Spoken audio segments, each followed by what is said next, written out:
Tão importante quanto saber o que fazer na redação do Enem é saber o que não fazer na redação do Enem. Por isso eu elenquei 3 itens, 3 coisas que não é para você fazer na sua redação do Enem. Oiê, você tá na TV da Lume.com.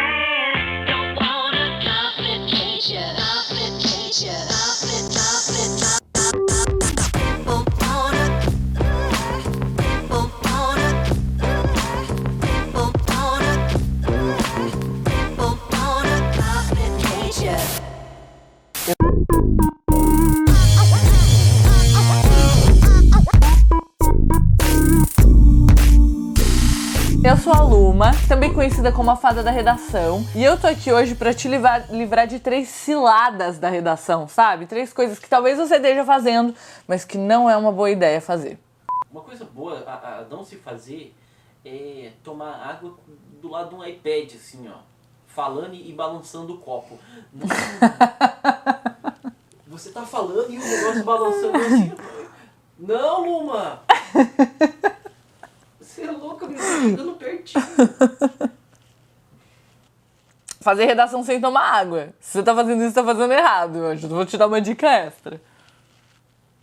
Mas sabe outras coisas que não é pra você fazer? Vamos lá, anota aí. Primeira delas, usar título na redação. O título na redação do Enem não é obrigatório, o que significa que você pode usar se quiser. Só que eu tô te dizendo pra não fazer isso. Por quê? Se o título não é obrigatório, ele não vai nem te favorecer, nem te prejudicar. Ele não vale nota, então ele não vai aumentar a sua nota nem diminuir. Luma, mas e se o título ele causar uma boa impressão no corretor? A redação do Enem não é corrigida com base numa boa impressão. A redação do Enem tem critérios e o corretor se prende a esses critérios, do contrário, ele vai ser eliminado do processo de correção do Enem. Então, não vai aumentar nem diminuir sua nota em hipótese alguma. Por que eu tô te dizendo, então, para não colocar título? Porque o título conta como linha. Você tem 30 linhas e olha, muitos critérios, muitas coisas que precisa ter nessa redação. E aí você vai gastar uma linha com uma coisa que é 100% irrelevante. Então, não use título na redação do Enem. Inclusive, das 24 redações nota 1000 da cartilha do Lucas Felp, que o Lucas Felp compilou, nenhuma usa título. Isso demonstra pra gente que quem tá tirando nota máxima na redação do Enem já entendeu que aquelas 30 linhas são preciosas para conquistar essa nota máxima e que não faz sentido desperdiçar essa linha com algo que não é relevante, que não vai ser avaliado.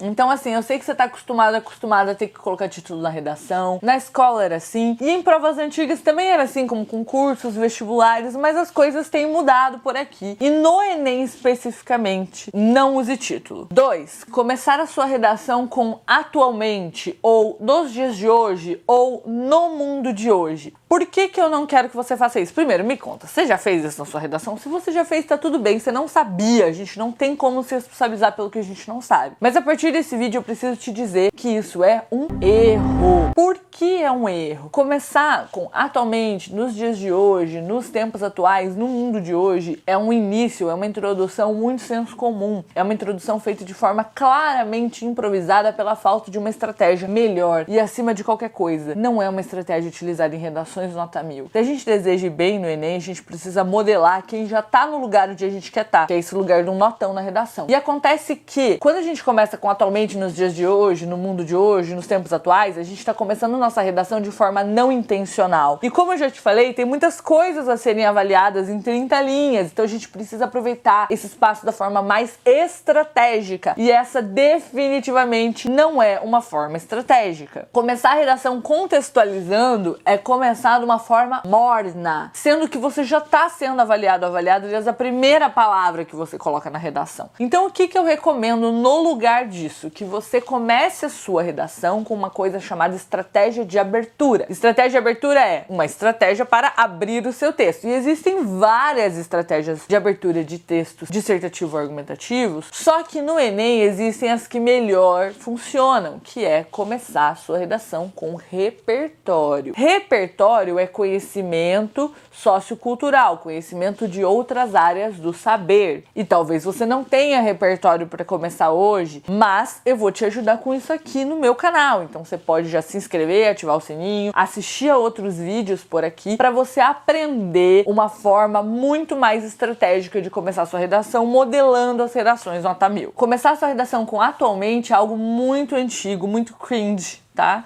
Muito fora de moda e pouco estratégico. Quando a gente tem 30 linhas para garantir uma nota inteira e o nosso futuro, nosso ingresso na universidade, a gente precisa ser muito intencional. Então, comece sua redação de forma intencional, usando uma estratégia de abertura. E se você quiser ajuda para isso, eu sou essa pessoa. Inclusive, eu tenho um curso, que é o curso dos modelos e ponto, com mais de 200 modelos de redação e dentre eles inúmeros modelos para você começar a sua redação de uma forma muito fácil, muito simples, porém extremamente estratégica, assertiva e intencional. Porque aí, meu amor, você já pode começar conseguindo uma nota na competência 2, que é a competência que avalia repertório. Luma e Ponto apresenta a série mais esperada do ano. Mais de 200 modelos de redação para qualquer tema. Está no ar o curso dos modelos e ponto. Imagina, Patrick, nas 2 primeiras linhas da redação você já pode garantir uma nota ou não garantir essa nota. Então você pode, nas 2 primeiras linhas, já tá tendo ponto ou tá simplesmente gastando à toa 2 linhas. Nossa, que louco. E não é por mal, é por não saber. O problema é que a ignorância tem um preço muito caro. A ignorância é cara. Você não saber uma outra forma de começar faz com que você improvise e perca a nota.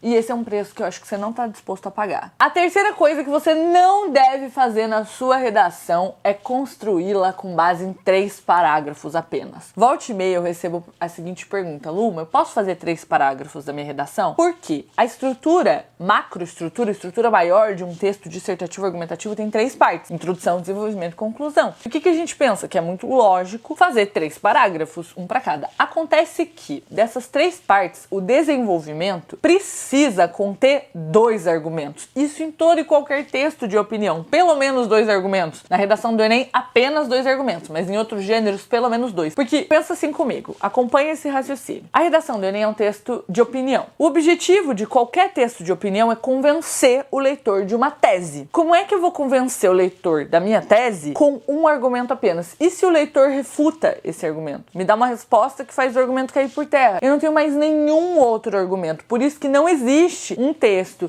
dissertativo argumentativo que se sustente com base apenas em um argumento. Então eu preciso de 2. Se a redação fosse mais longa, não tivesse só 30 linhas, eu poderia ter até mais que 2. Mas no caso do Enem, não. São 2 argumentos. Acontece que eu não vou só mencionar esses 2 argumentos, eu preciso desenvolvê-los. E se eu faço tudo isso num parágrafo só, eu vou ter um parágrafo com, sei lá, 12, 14, 16 linhas, o que é muita coisa para um parágrafo. Vai ficar um mini parágrafo de introdução, um parágrafo gigantesco, um blocão de desenvolvimento e um parágrafo menor de conclusão. E isso tem problema, tanto esteticamente, porque o texto não parece ter uma simetria, uma organização, quanto em termos de entendimento, de interpretação, de fluidez da leitura. O ideal é que a tua redação tenha 4 parágrafos, mesmo que essa não seja uma regra no Enem, porque essa é a forma mais lógica de organizar. Você vai ter um parágrafo responsável por problematizar, um parágrafo responsável por aprofundar em um argumento, depois se encerra esse argumento e vai para o próximo em outro parágrafo e por último a conclusão. Assim, cada parágrafo cumpre uma função e fecha um ciclo. Tem começo, meio e fim de uma forma mais objetiva. Luma, então eu posso quebrar em 5 parágrafos a redação do Enem? Também não. Na verdade, poder você pode, não tem nenhuma regra que te proíba disso, mas eu não te recomendo. Não é muito estratégico fazer isso. Por quê? 4 parágrafos é um número ideal para cada um cumprir uma função dentro da sua redação. Se você quebra em 5, eu sinceramente não sei o que vai ter esse 5º parágrafo. Ou talvez ele tenha um fragmento, tenha um pedaço da informação em um parágrafo e um pedaço no outro. Isso também não é legal. Luma, mas e se eu quiser ter 3 argumentos? E aí eu faço 5 parágrafos, 3 de desenvolvimento. Também não é uma boa ideia, porque você vai mencionar o argumento, mas você não vai ter espaço para desenvolver. E aí você vai tirar uma nota baixa, com certeza, na competência de número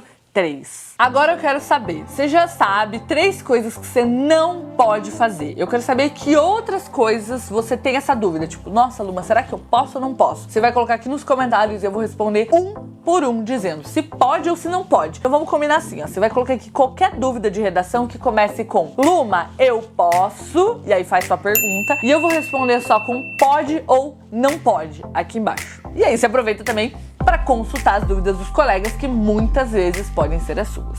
Feito? Então feito.